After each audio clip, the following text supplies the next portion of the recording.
ओम गण गणपते नमः। आज आप सुनेंगे वाल्मीकि रामायण बालकांड का आगे का अध्याय।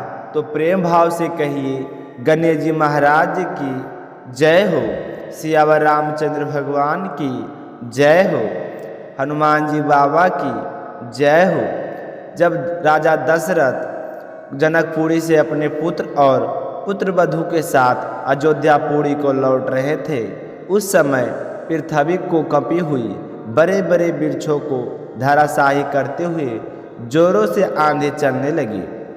चारों ओर अंधकार व्याप्त हो गया, किसी को कुछ दिशाओं का पता नहीं रहा।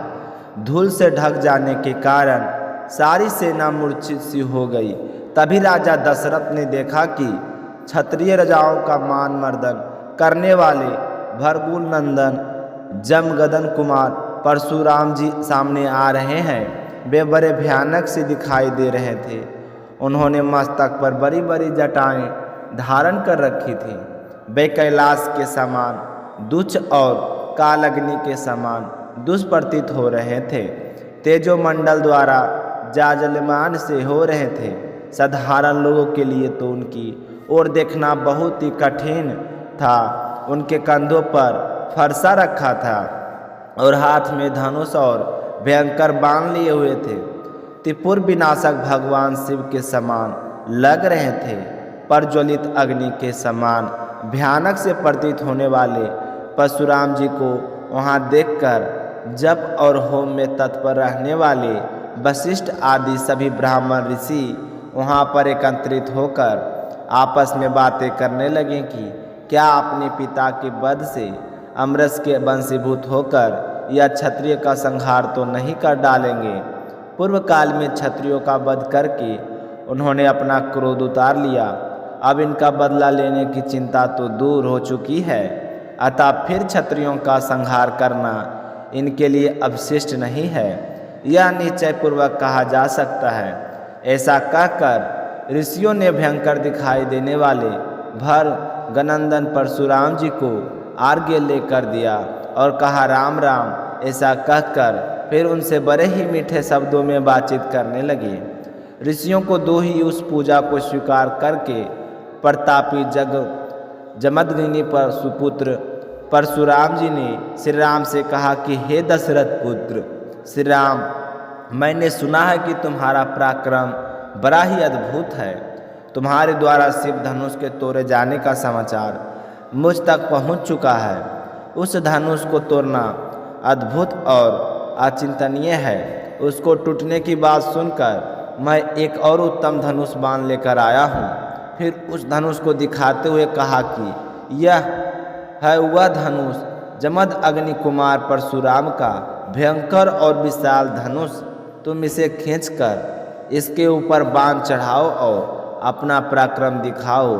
इस धनुष के चढ़ाने से में भी तुम्हारा बल कैसा है, यह देखकर फिर मैं तुम्हें एक ऐसा द्वंद्व युद्ध प्रदान करूंगा जो तुम्हारे पराक्रम के लिए स्मरणीय होगा। तो परशुराम जी का वचन सुनकर उस समय राजा दशरथ के मुख पर विषाद सा छा गया और वे उदास हो गए।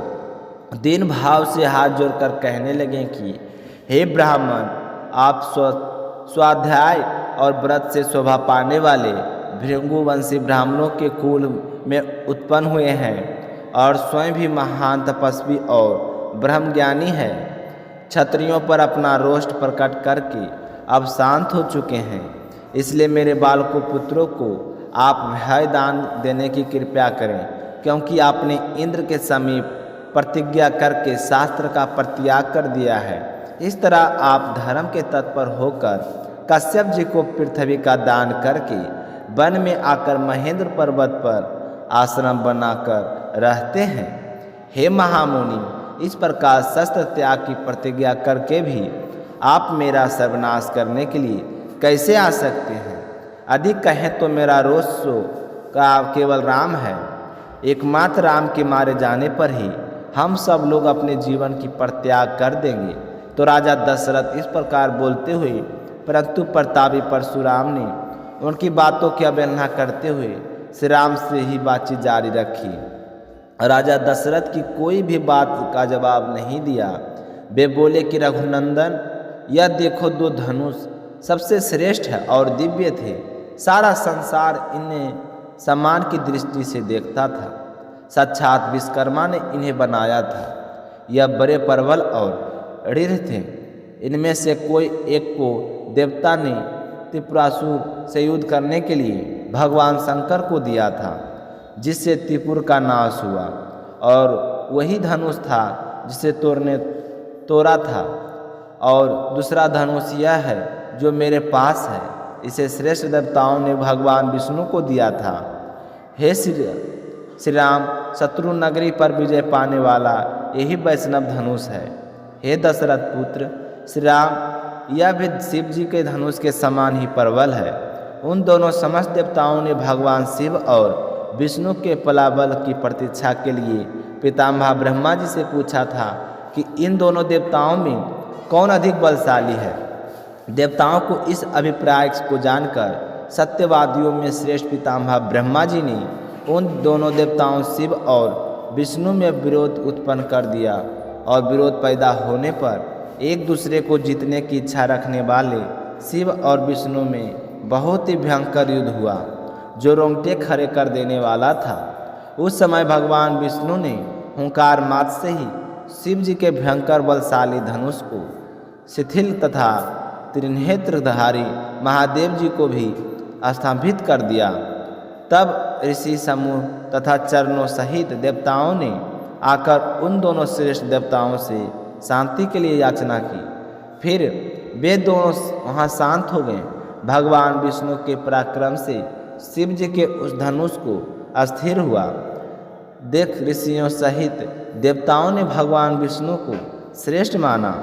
और उसके बाद कुपित हुए महायशस्वी रुद्रक ने बाण सहित अपना धनुष विदेह देश के राज श्री देवराज के हाथ में दे दिया था। हे श्री राम, शत्रु नगरी पर विजय पाने वाले इस वैष्णव धनुष को भगवान विष्णु ने भर्गोवासी ऋषि मुनि को उत्तम धरोहर के रूप में दिया था। फिर महातेजस्वी ऋषिचिक ने प्रतिशोध की भावना से रहित अपने पुत्र एवं मेरे पिताजी महात्मा जगमंदिन के अधिकार में यह दिव्य धनुष दिया था।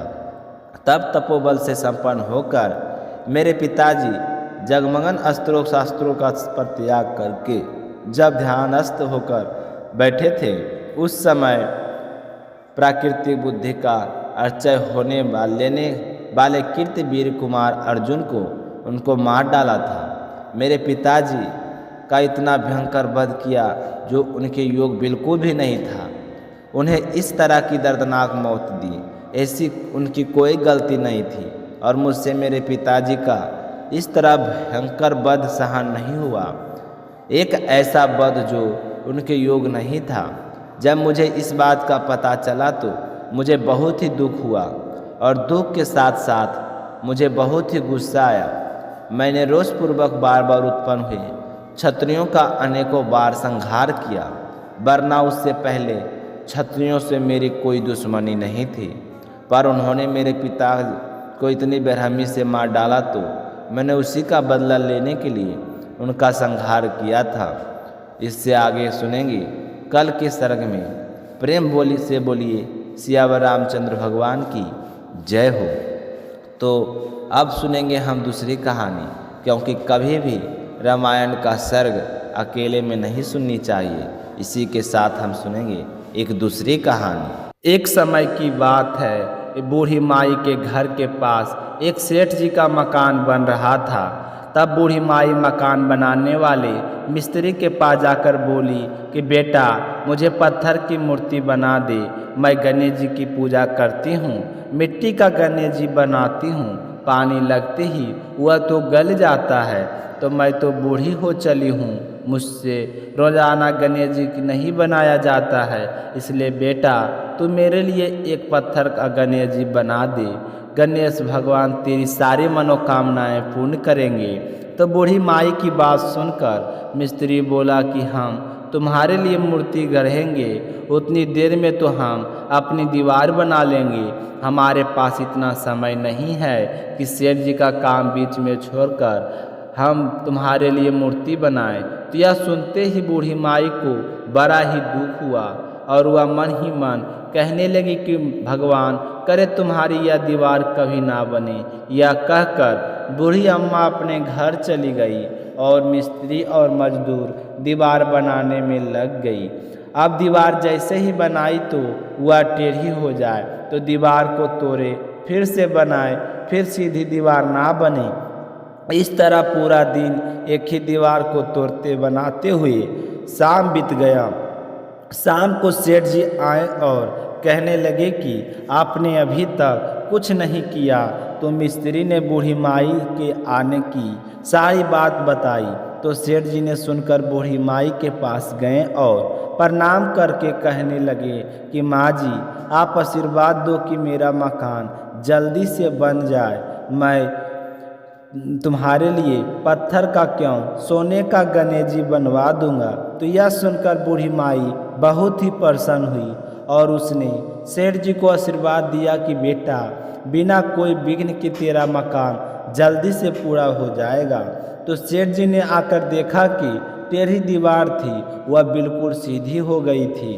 तो वह यह गणेश जी का चमत्कार देखकर मिस्त्री और मजदूर सेठ जी सारे गणेश जी का जय जयकार करने लगे और सेठ जी ने जैसा कहा था वैसा ही किया। सोने का गणेश जी बनवाकर बूढ़ी माई को लाकर दे दिया।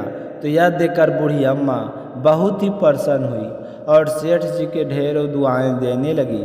उसी दिन से सेठ जी भी गणेश जी की का पक्का भक्त बन गया और रोजाना सबसे पहले उठकर स्नान करता, फिर गणेश जी की पूजा करके अन्य कोई काम किया करता था। तो गणेश जी की आशीर्वाद से सेठ जी दिन चुगनी रात चौगुनी तरक्की करने लगे। बोलिए गणेश जी भगवान की जय हो।